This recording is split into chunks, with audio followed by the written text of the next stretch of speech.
So one day my agent calls me and she's like, hey, Bilquis, I think we may have a little problem. FIBA has a rule that bans certain headpieces or headgear. You can't wear anything larger than a headband. And so I'm like, oh, it's no problem. Let's just tell them that I'm Muslim. I choose to wear it. I can sign a waiver. I thought it was that simple. It turned out that it wasn't.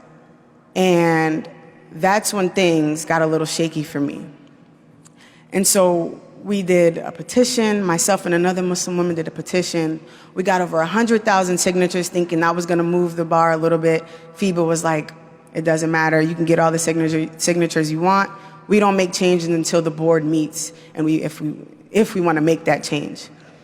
So after going back and forth through email with FIBA and a few representatives, communication just stopped. And at this point, FIBA just started to ignore everything.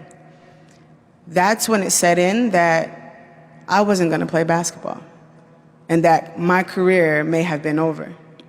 And when you're an athlete and when you commit your entire life to something, whatever your profession is, your heart is in it. And at that moment, I was known as the Muslim basketball player. That's how people knew me on social media and videos. When I would walk around, they were like, that's the Muslim girl who could hoop. But once basketball was taken away, I was just a Muslim. And that's when things start to set in. Was I doing that part of it right? So I remember at this crossroad when I could have easily taken off my hijab to go play, I had those thoughts. And I remember not really sharing that with anybody. I was in grad school at the time. I was working with my old basketball team that I played for in college. And I remember having these feelings of, man, I can just take it off for the 40 minutes of the game over there and then put it back on after. Nobody knows me in the country that I might go play in. Like, these were the thoughts that I was having. People would give me advice, the same type of advice, like, yeah, just take it off. Does it matter that much? Of course, these were kind of non-Muslims saying this.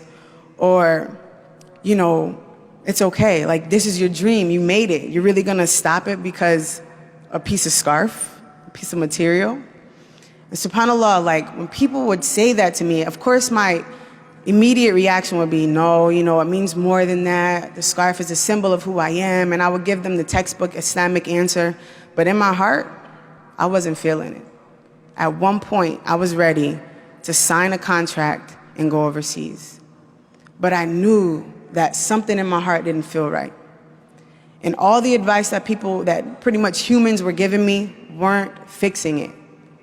And I remember at that time questioning Allah. I was questioning Islam. Again, I was questioning hijab.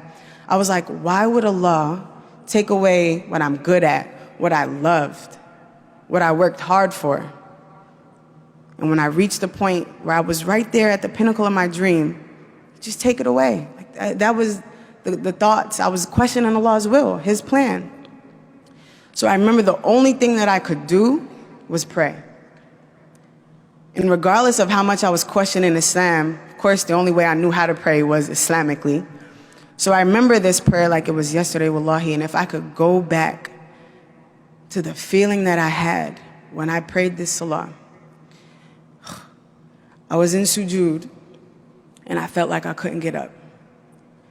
And I'm praying this prayer, and my head was stuck to the ground. And that's when I knew, I was like, you know what, Allah, I need guidance because I don't know what to do anymore. And I was praying and I was stuck. I swear I could feel like the blood rushing towards my head. Like, that's how long I was staying down there because that's how much guidance I needed. And I remember praying that prayer, finishing that prayer. I swear by Allah that I remember this. A day later, I was called to speak to youth in Indiana. This is Sunday school. Then a week later, I was invited out to another Islamic school.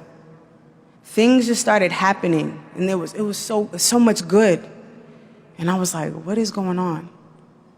And then what really hit me was when I was going to a basketball game one night with my friends, and at the time I used to wear my hijab in a turban style, right? And traditionally in my household, the neck should be covered, right? So when I played, I would wear it in the turban style, and I just kind of got adapted to that way. I felt more comfortable that way, and I honestly Didn't feel pretty with it wrapped around this way. So I remember getting dressed to go out with my teammates to go to this game, and I'm struggling with trying to put my hijab on. So I'm like, it's not going on right. You know how we have those struggle hijab days. And so I'm like, my friends are like, you got 5 minutes, come on, let's go. So I took it and I just draped it around, just how we would normally wear it. So I went into the gym, and every person I walked by was like, Kesey, I like your scarf like that. It looks really pretty. And I'm looking like, bro, it's not even pinned up. Like, no way you don't like it like this. Every person I walked by, wow, Kesey, that looks really nice. You should wear it like that more often. And I'm like, this has to be a joke. Like inside, I'm like, I'm going through all of this stuff Islamically, trying to figure out who I am. And I don't know what it was for people to tell me that I looked good with my hijab, traditionally the right way for me. And that was what I needed to confirm what Allah was doing for me. Allah tested me with basketball. He tested me with what I loved to see if I was going to choose Islam.